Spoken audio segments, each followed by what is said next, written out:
식탁에서 흔히 볼 수 있는 소고기, 돼지고기가 대장암 발생 위험을 높일 수 있다는 아주 위험한 음식으로 알려져 있는데요. 사실 그렇지는 않습니다. 너무 지나치게 과장된 말이란 거.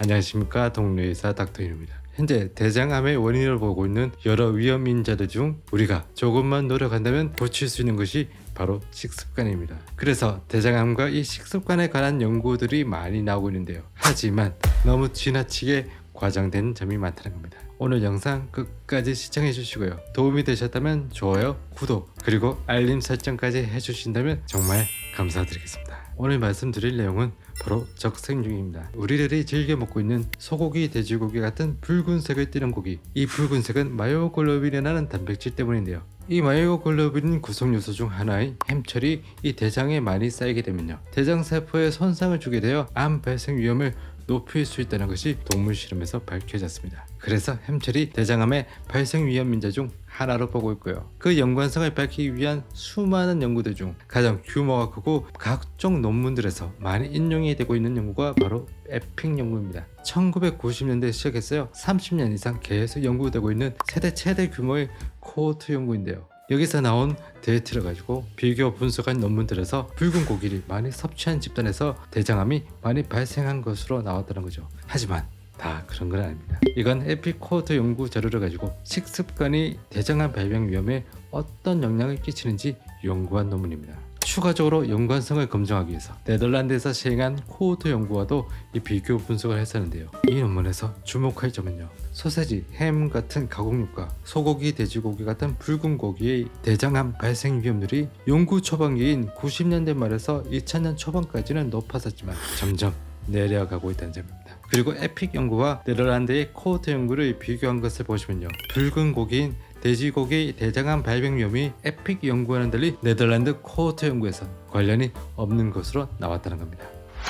세계암연구기금과 미국암연구소에서 발견한 연구 자료를 보시면요, 가공육과 붉은 고기를 대장암의 위험 요소로 보고 있지만 그 근거로 제시된 관련 논문들을 이 메타 분석한 자료를 보시면요, 상대 위험도가 1.12로 대장암 발생 위험이 12%가 증가한 것으로 합니다. 하지만 95% 신뢰 구간을 보시면요, 1이 포함되어 있다는 겁니다. 통계 분석에서 신뢰 구간 안에 이 1이 포함된다는 것은요, 차이가 없다는 말이죠. 보시다시피 연관성은 보이지 않는다고 적어놓긴 했네요. 메타 분석에 사용된 각각의 논문들의 이 결과를 보더라도 2005년도에 나온 한 논문만 빼고요, 전부 95% 신뢰 구간 안에 1이 다 포함되어 있습니다. 즉 대부분의 연구 결과는 붉은 고기를 먹으나 안 먹으나 대장암 발병 위험에서 차이가 없었다는 얘기죠. 이렇게 각종 연구들이 일관성을 보이지 않기 때문에 국제암연구소에서도 이 붉은 고기를 2A군 발암물질로 분류를 하고 있습니다. 발암물질로 생각은 되지만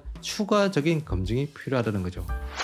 제가 보기에도 통계적으로 확실한 위험 요소라고 보긴 힘들 것 같은데요. 그런데 왜 이 붉은 고기를 대장암의 위험 요인으로 주목하고 있는가? 여기에서는 동물 실험에서 특정 물질들에 의해 이 대장암을 일으키는 이 기전들이 밝혀졌기 때문이라고 합니다. 육류를 고온에서 요리를 했을 때 발생한다는 유해 물질들, 그리고 붉은 고기에 많이 들어있다는 햄철, 통계적으로는 확실히 증명되지 못했지만 암 발생 가능성이 있는 이 물질이 이 붉은 고기 속에 포함되어 있다고 해서 발암물질로 규정한다는 겁니다. 그런 논리라면 1군 발암물질로 규정된 이 가공육에 들어있는 아질산염, 시금치, 쑥갓, 아스파라거스 같은 이 채소에도 아질산염이 많이 들어가 있는데 왜 이런 채소들은 발암물질로 규정되지 않는 걸까요? 연구진들은 채소에 들어있는 식이섬유들이 대장 내에서 배변 활동을 잘 하도록 자극시켜서 니트로사민 같은 유해 물질들이 대장벽에 접촉하는 시간을 줄여주고요, 비타민C, 폴리페놀 같은 항산화 물질도 많이 포함되어 있기 때문에 아질산염이 니트로사민으로 변환되는 것을 줄여준다고 보고 있습니다. 똑같이 아질산염이 들어가 있고 통계적으로 일관적이지 않은데요, 하나는 발암물질로 규정되고 있고 다른 하나는 예방인자로 보고 있다는 거죠. 앞뒤가 안 맞는 얘기입니다. 그런데 단백질 섭취는 영양적인 문제뿐만 아니라 대장암 예방에도 굉장히 중요합니다. 에픽 연구에서도 단백질의 섭취량이 늘어남에 따라 대장암 예방에 많은 도움이 되는 것으로 밝혀졌는데요. 붉은 고기인 돼지고기 대장암 발병 위험에서는 각각의 연구들이 일관성을 보이지 않았지만 총 단백질 섭취량에선 에픽 연구, 네덜란드 코호트 연구, 그리고 2개 연구를 메타 분석한 연구, 이 3가지 모두에서 일관성 있게 위험성이 떨어지는 것으로 나왔다는 겁니다. 즉 단백질의 섭취가 대장암을 예방한다는 강력한 증거인 거죠.